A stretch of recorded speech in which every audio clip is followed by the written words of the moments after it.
July 1st, 1863.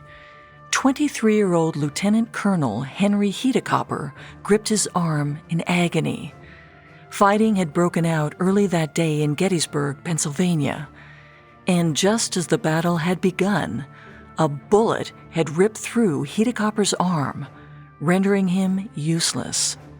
Luckily, he got to a hospital bed at St. Francis Xavier's Church before he bled out. A calloused surgeon examined Heatacopper's arm and confirmed his worst fears. They'd have to amputate it, and fast. They gave him morphine for the pain, but Heatacopper stayed awake to watch the gruesome 3-minute procedure. He stared with interest as they removed his dominant right arm just below the bicep, tossing it on a medical tray and carting it away. The limb was discarded with about as much sentiment as a rusty old pipe. But Heatacopper's nightmare wasn't over yet. Over the next few days, he slept in a drug-induced stupor. He dreamt of writing letters to his loved ones back home. His right hand gripped the pen, using swift flourishes to tell stories of the battlefield. It almost felt real. But agonizing pain overtook Heatacopper at the end of every dream. His right hand seemed to clench, cramp, and then there was nothing he could do to get rid of the pain. Each night, Heatacopper shook himself awake from the terrible dream, but the sensation persisted. His left arm felt for his right, but all he found was a swollen stump and bloody bandages in its place. Heatacopper did everything he could to massage the pain away, to remedy the agonizing pain that plagued his right hand. But how do you soothe an arm that's no longer there?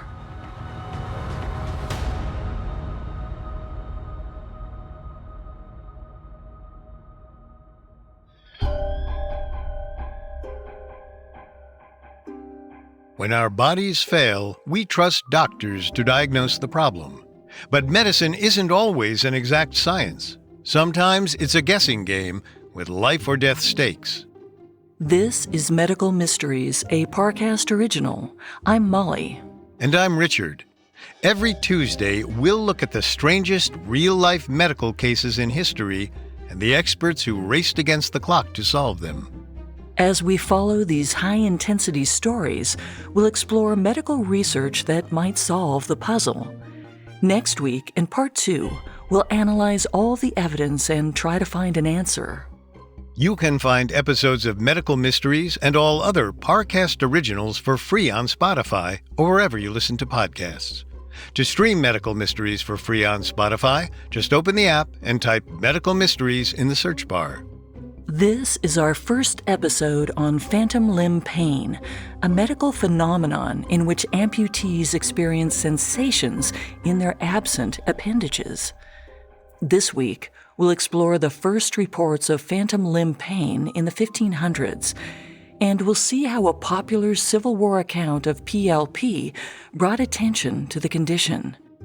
Next week, we'll try to find the root cause of phantom limb pain. Then, we'll look at modern treatments, from therapy using mirrors to augmented and virtual reality. We have all that and more coming up. Stay with us. Surgical amputations are one of the oldest medical treatments in recorded history. Evidence suggests they were performed 45,000 years ago. They grew more common in ancient Rome and Greece in the 4th and 5th century BCE. Wartime spear and club injuries, along with trench foot and frostbite, spurred many doctors to remove toes, feet, hands, fingers, and any other appendage that posed a threat. When tissues are severely damaged and cannot heal, they become a risk for infection. If untreated, it can become septic, meaning the corruption can spread to the rest of the body, hence the need for surgical amputation. The problem was surgeons couldn't control blood loss, and patients rarely lived through the procedure. Greek and Roman doctors used tourniquets to tie off the wound, or a ligature, a piece of thread, or a suture. Doctors abandoned the method at some point during the rise of the Roman Empire, though it's unclear why. Instead, they cauterized or burned the flesh around an injury to seal off the arteries. They used hot irons or applied boiling oil after surgery. This technique was ubiquitous until the 1500s, when a French doctor named Ambroise Paré changed the surgical landscape. He believed there had to be a safer, less painful way to treat his injured patients. In 1533, Paré became a barber surgeon at the Hôtel Dieu, a Parisian hospital. Barber surgeons handled everything from bloodletting to leeching. They also pulled teeth, fought infections, and they'd cut hair, too. Paré quickly climbed the ranks at Hôtel Dieu. He got a job as physician and surgeon to the French army in 1536. Along the way, he reformed medical treatment, especially amputations. Before Paré, most surgical procedures were extremely painful. The only drugs available were opium, a pain reliever and sleep inducer derived from the poppy plant, henbane, a leaf used to calm the digestive tract, mandrake, a root for constipation, arthritis, sedation, and pain relief, and stiff liquor. When performing amputations, Paré reintroduced ligatures and tourniquets to staunch bleeding. The techniques were revolutionary. More patients survived their amputations. Most of Paré's clients suffered from gangrene, which occurs when tissue dies of lack of blood flow due to infection or trauma. As gangrene progresses, it can cause extreme pain in the dying tissue. Then, once the cells die, they become totally numb. Advanced gangrene patients don't feel anything at all. If left untreated, gangrene can be life-threatening, so doctors often amputated gangrenous limbs once they became numb. Paré took a special interest in those patients who had lost feeling but hadn't undergone the amputation yet. He noticed that even when he aggressively tugged, pinched, or removed the dead limb, the patient felt nothing. With one bizarre exception. Even in the absence of stimulus, some patients felt an inexplicable prickling in their dead appendage, a sensation that Paré was certain shouldn't exist. Paré worried that this tingling feeling would deceive inexperienced surgeons, or it might inspire someone to refuse an operation. If the patient still felt something, it could suggest the gangrene hadn't progressed, but Paré knew the gangrene was still there, threatening the patient's life. Nevertheless, the prickling was inexplicable. And the phenomenon wasn't exclusive to patients suffering from gangrene. In fact, Paré realized that some of his amputees felt pain in their missing appendages. Patients returned in the months, weeks, even days after their surgeries, complaining about sensation in their absent limbs. Some even claimed that they could feel the appendage occupying space. They'd step out of bed, trying to land on their missing leg. Others said they tried to pick up a pen with an absent hand. Many claimed their lost limbs still felt connected to the rest of their bodies. A leg amputated at the thigh still felt like it bent at the knee when a person sat. An arm severed at the shoulder still felt as if it swayed when they walked. Some patients reported that their limbs felt stuck in unnatural positions. A man who lost his arm in an accident felt like it constantly extended straight out from his shoulder, but he couldn't lower it. He had to turn sideways to fit through doorways so he wouldn't knock the phantom arm against the wall. Another patient always slept on his stomach because he believed his amputated arm was stuck behind his back. Others reported pain from bunions or blisters on their missing feet. Tight rings suffocated their absent fingers. They'd wake up in the night trying to scratch a hand that was no longer there, or trying to massage a cramp in a leg that had been removed. To these patients, the limbs seemed like they were still part of their bodies. Paré discovered that this pain didn't occur in patients who'd lost an appendage as infants, or people who were born missing a limb. The phenomenon appeared to be exclusive to patients who'd suffered a trauma, and Paré wanted to find out why. There seemed to be some kind of disconnect between the mind and the body. But during Paré's era, doctors didn't understand much about how the nervous system worked. Paré was in uncharted territory. Paré posited that amputations damaged nerves, and the malfunctioning neurons then created false pain signals.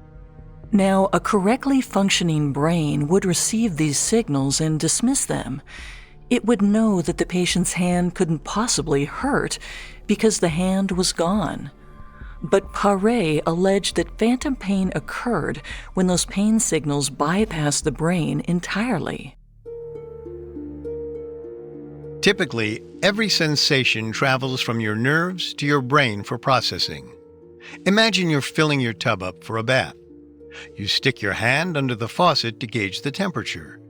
Nerves in your fingers collect information about what you feel, but they can't analyze it themselves.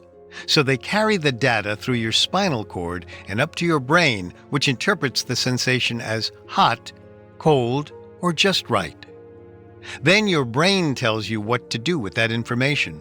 First, you pull your hand away from the faucet, then adjust the temperature as necessary. Your neural system does all of this in a fraction of a second, but sometimes that's not fast enough. In dangerous situations, every millisecond counts, so warning signals like pain can bypass the brain entirely. Let's say instead of bath water, you set your hand on a hot stovetop. Every moment your skin is in contact with the surface, you're risking a severe burn. So the nerves in your spinal cord recognize that you're in danger and send an immediate instruction: move your hand. You pull away from the burner before your brain has even processed what happened. This is called a reflex. And Paré figured something similar happened with the inexplicable pain amputees feel. The brain knew that the patient's arm or leg was gone, but the spinal cord still processed inputs as though they were still there. There were a few problems with Paré's theory. The biggest was that it didn't offer insight as to how to treat or manage the phantom pain. But Paré wasn't looking for a cure. He didn't see the sensations as a problem in and of themselves. Mostly, he didn't want to let the strange pain deter surgeons from saving lives. He spent most of his career advocating for medically necessary amputations rather than trying to treat phantom pain. But Paré's theory laid the foundation for other thinkers. A 17th century philosopher named René Descartes took his research on these strange pains further. And based on his findings, he warned others not to trust their senses. Coming up, a doctor provides his first-hand account of phantom limb pain. Now, back to the story.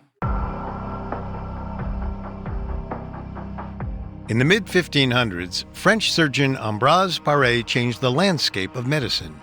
He discovered that patients with gangrene experienced a tingling sensation in their dead limbs, and amputees could feel their missing appendages. A century later, philosopher and mathematician René Descartes combined Paré's scientific findings with the seemingly supernatural and put the phantom pain in a spiritual context. In a 1637 letter, Descartes described a young girl whom we'll call Emily. She suffered a severe wound in her hand from an unknown cause. After several days without treatment, Emily contracted a life-threatening gangrene infection in her arm. Emily's family brought her to a surgeon who told them the arm needed to be removed. In an effort to keep her calm, they blindfolded Emily so she wouldn't have to watch the gruesome operation. Afterwards, the doctor bandaged Emily's stump and gave her drugs to dull her senses. For weeks, the young girl didn't realize that her arm was gone. During that time, Emily complained of severe pain in her fingers, wrist, and forearm. Sometimes it felt like a burning in her pinky finger, and other times a cramping in her index. Descartes wrote, "This was obviously due to the condition of the nerves in her arm, which formerly led from her brain to those parts of her body." In other words, Descartes shared Paré's assumptions that phantom pain came from malfunctioning nerves. But there was one key difference. Paré thought the damaged nerves were in the stump where the limb was removed. Descartes thought the problem occurred in the brain. In fact, Descartes believed all sensations exist in the mind. Because the brain processes inputs, it was also the source of pain, pleasure, hunger, satiety, tension, relaxation, and any other possible feeling. There is some truth to Descartes' theory. Clinical psychologists David Patterson and Mark Jensen demonstrated that hypnosis is a more effective pain reliever than some medications, proving that the brain has the ability to create or remove pain. Meditation, mindfulness, and hypnosis have also been used to treat physical maladies like addiction, sleep disorders, and stress-related conditions like high blood pressure or anxiety. But Descartes saw the mind and the body as two entirely separate entities. He argued that amputees felt pain and tingling in their missing limbs because the pain and tingling never came from those limbs in the first place. A person's physical state was irrelevant to their perceptions. Descartes also believed there was a supernatural element at play. He thought that the pineal gland, a pea-sized gland that rests between the two hemispheres of the brain, was actually home to animal spirits. These were supernatural entities that lived in the blood and gave the body life. According to Descartes, animal spirits traveled through the arteries and veins, and as they passed through the body, they also created odd and otherwise inexplicable sensations, like a floater in the eye, or a tingling in a non-existent limb. So yes, he believed in the nervous system, but he believed it was controlled by small animal spirits. His explanation was as good as anybody else's at the time. For centuries, the pineal gland was one of the most mysterious parts of the human body, as was the rest of the endocrine system, a series of glands and organs, including the thyroid, pancreas, and adrenal glands. It's designed to regulate metabolism, temperature, and appetite. And today, we know the pineal gland manages the production of melatonin, which maintains the body's circadian rhythm. It also helps regulate the female hormonal system and may affect fertility and menstruation. Modern science has not proven that it's home to microscopic spirits. But Descartes saw Emily's case as a way to prove his theories. She supported a point he'd been trying to make for decades, that humans shouldn't trust their own senses. Descartes believed that our senses often deceive us, and we shouldn't rely on them in the decision-making process. For example, if you see a mountain in the distance, it looks tiny thanks to perspective. But when you approach the mountain, you find that in reality, it's gigantic.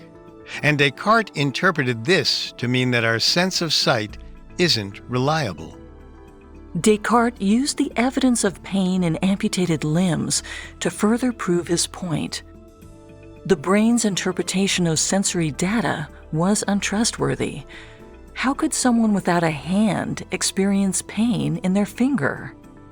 But Descartes wasn't exactly a scientist. He was a philosopher, and he didn't adhere to the scientific method. He often decided in advance what conclusion he wanted to reach, and then looked for evidence that supported it. There's even a fallacy named after his logical leaps. A Cartesian fallacy is a circular argument in which the conclusion is used as a piece of evidence to support itself. But even if Descartes had been more objective, his evidence of phantom pain didn't tell the whole story. The accounts he and Paré used for their research were second or third-hand descriptions from patients or doctors. Neither researcher was an amputee, so they couldn't really understand what the phantom sensations felt like. But in the 1700s, Scottish physician William Porterfield changed the game. Porterfield was an ophthalmologist specializing in eye and vision care. He invented the world's first optometer, a tool that tests your eyesight. It's the basis for the same device doctors use to check your glasses or contact prescription. Porterfield was also an amputee. There's no clear account of how he lost his leg. We only know that it happened in his youth. But he was one of the first amputees to describe phantom pain. Porterfield recorded his experiences in his book, A Treatise on the Eye. For years after Porterfield lost his limb, he felt pain and tickling in his toes, heel, and ankle. He claimed an itch was so intense he couldn't help but try and scratch the non-existent foot. He knew there was nothing there, but the sensation was unignorable. Porterfield wrote, "And however strange this may appear to some, it is nevertheless no way miraculous or extraordinary, but very agreeable to the usual course and tenor of nature." Porterfield agreed with Descartes that the brain and the senses tricked the body. But he disagreed with the conclusion that our senses were untrustworthy. Instead, Porterfield believed that phantom pain was just the brain's way of processing information. And his experience in ophthalmology helped him explain how. Porterfield believed that our senses gathered external stimuli that were then processed in the brain.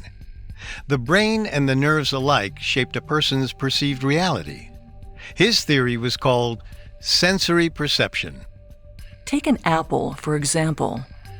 If you look at it during a sunny day, you'll see a bright red piece of fruit.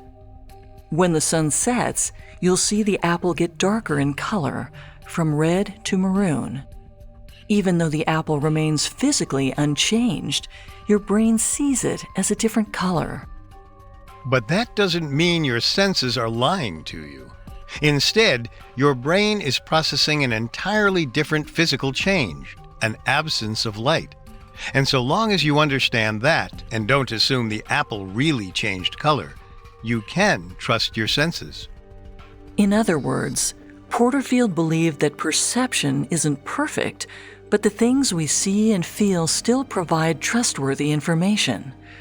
A mountain seems to get bigger as we approach it, and that tells us we're getting close. An apple seems to change color as the sun sets, and that tells us it's getting dark. Likewise, an amputee knows their limb is no longer present, but they still feel pain.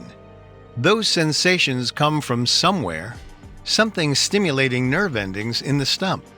Doctors just had to figure out what that something was. But Porterfield wasn't interested in solving that mystery. He studied phantom pain to learn more about perception, which informed his work as an ophthalmologist. His theories didn't change much for amputees or offer them any solutions on how to manage their pain.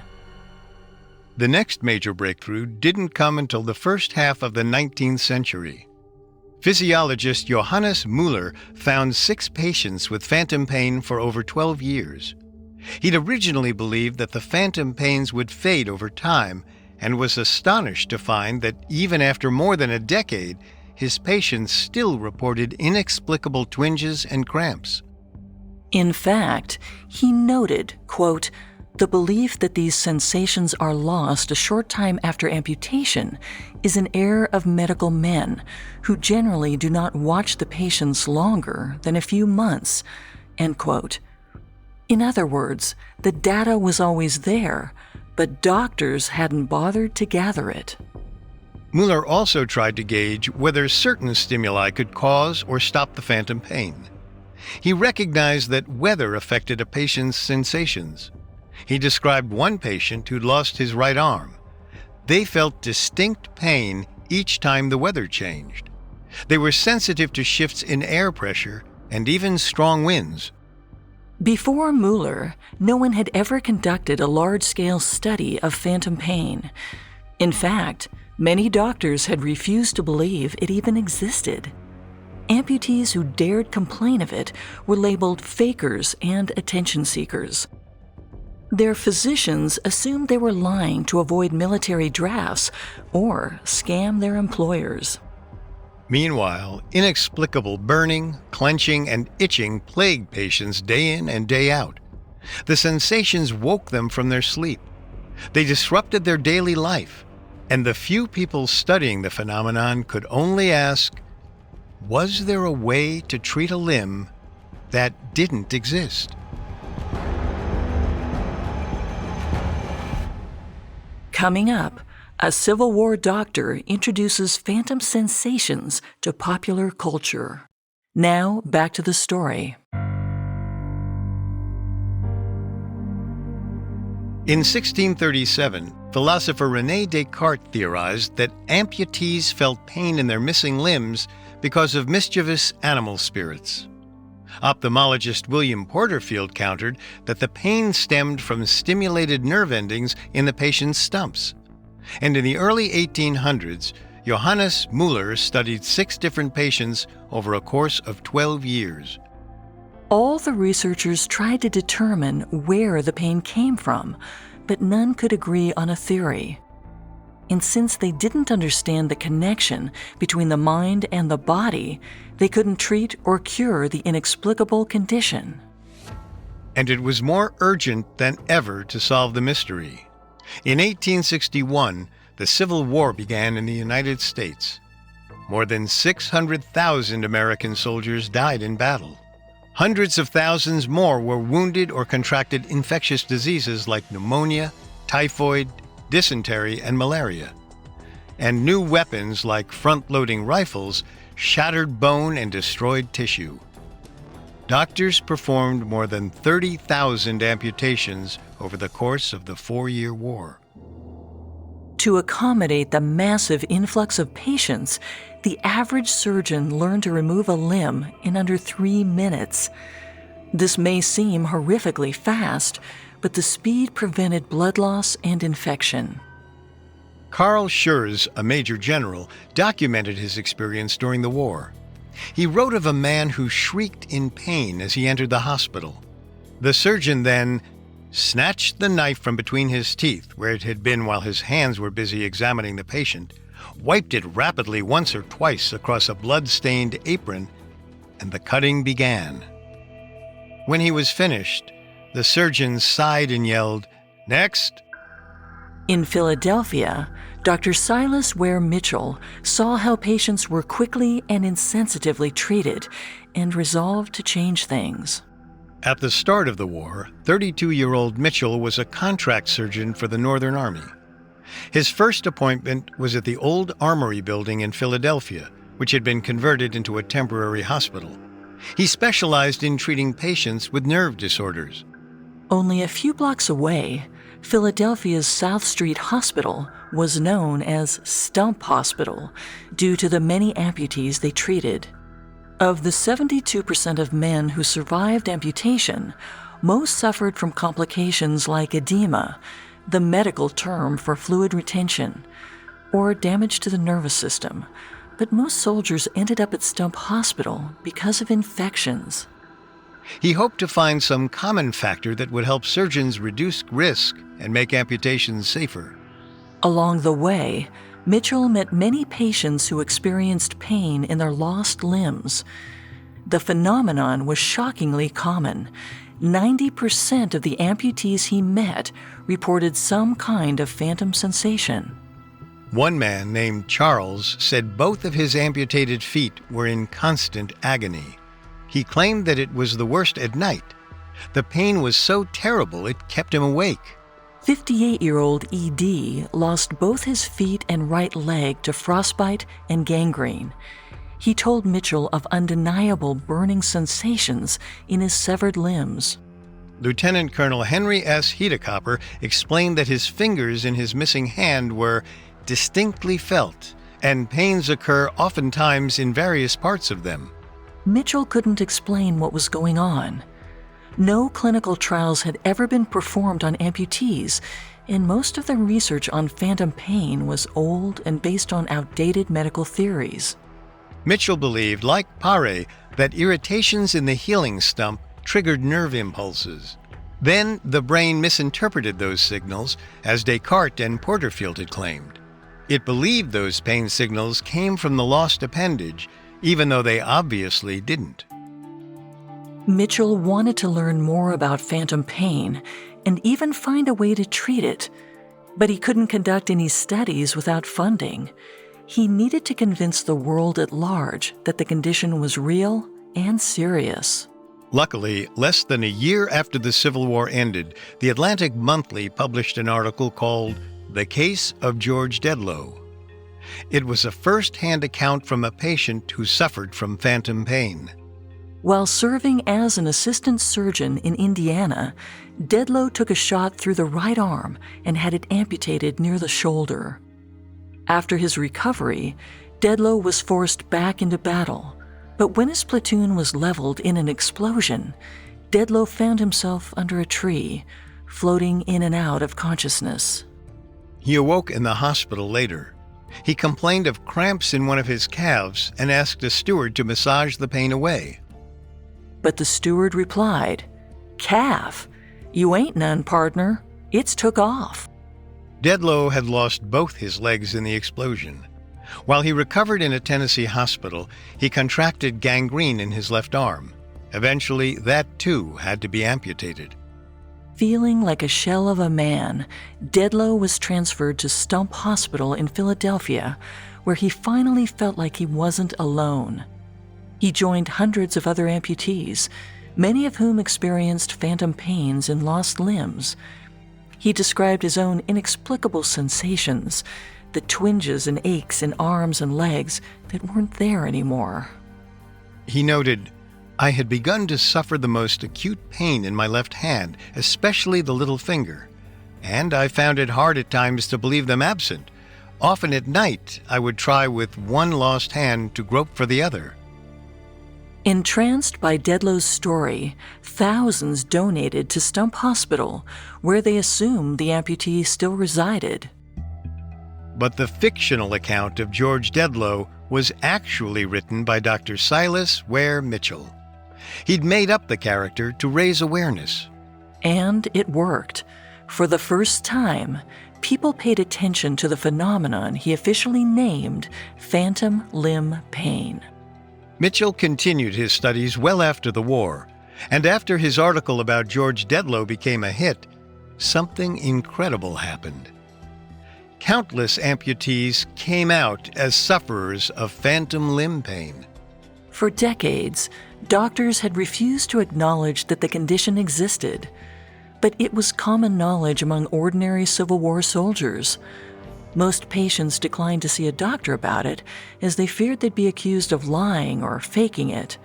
But they shared their experiences with their friends, comrades, and families.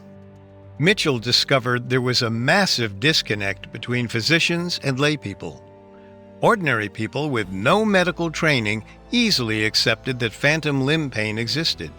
But it took decades of extensive research for Mitchell to prove the same facts to medical professionals. By the 1870s, Mitchell had studied 90 different amputees and found that 86 of them suffered from PLP. And given the overwhelmingly positive response to the case of George Dedlow, Mitchell shared his patients' non-fictional accounts of the medical phenomenon. In 1871, Mitchell published an article in Lippincott's magazine that shed light on his new discoveries. Mitchell agreed with Mueller that weather played a part in PLP. Before it rained, many patients felt worse. He also found that strong emotions like anger or sadness could exacerbate the pain in the stump. Even yawning often made the severed limb twitch. He addressed the subtle difference between arm, leg, finger, and toe phantoms. Leg phantoms weren't as vivid as arm phantoms, perhaps because people have 17,000 touch receptors and nerve endings in the hand, while the feet only have 7,000. Once, Mitchell observed a man who'd lost a hand try to strike another. The blow didn't land. His stump passed inches from the other man's face. But it felt real to the patient, and he apologized profusely afterward. Another recovered amputee repeatedly tried to grab his horse's reins with his lost fingers. Mitchell also discovered a bizarre telescoping sensation with some patients. Men who felt like their missing foot was attached at the knee rather than the ankle, or their hand connected to the elbow rather than the wrist. Mitchell tried dozens of techniques to help his patients. Electrical stimulation, where electrodes send impulses through healthy tissues. He removed stumps, hoping to eliminate nerves that had been damaged in the original amputations. He tried acupuncture, even opiates, morphine, and other drugs. While some of these treatments offered temporary relief, the phantom pain always returned. If Mitchell could understand the condition's cause, perhaps he could end his patient's suffering. It was bad enough that they had to relearn how to use their bodies. The additional sensations were a constant reminder of their limitations and the trauma they'd suffered. But Mitchell died in January 1914 without discovering the cause or cure for phantom limb pain.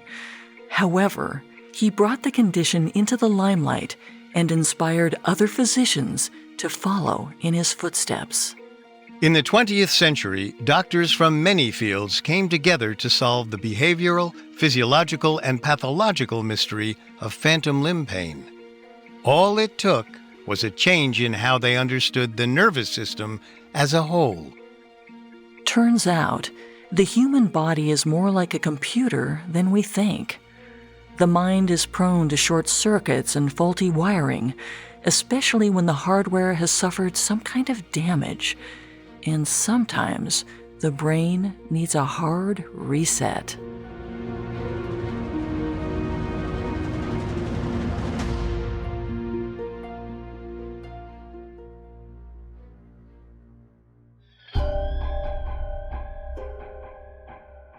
Thanks for listening to Medical Mysteries. We'll be back next week to examine the causes of phantom limb pain. We'll also explore some of its technologically advanced treatments. You can find all episodes of Medical Mysteries and all other Parcast originals for free on Spotify. Not only does Spotify already have all of your favorite music, but now Spotify is making it easy for you to enjoy all of your favorite Parcast originals like Medical Mysteries for free from your phone, desktop, or smart speaker. To stream Medical Mysteries on Spotify, just open the app and type Medical Mysteries in the search bar. We'll see you next time. Medical Mysteries was created by Max Cutler and is a Parcast Studios original. It is executive produced by Max Cutler, sound design by Anthony Valsic, with production assistance by Ron Shapiro, Carly Madden, and Travis Clark. This episode of Medical Mysteries was written by Lori Gottlieb, with writing assistance by Maggie Admire, and stars Molly Brandenburg and Richard Rossner.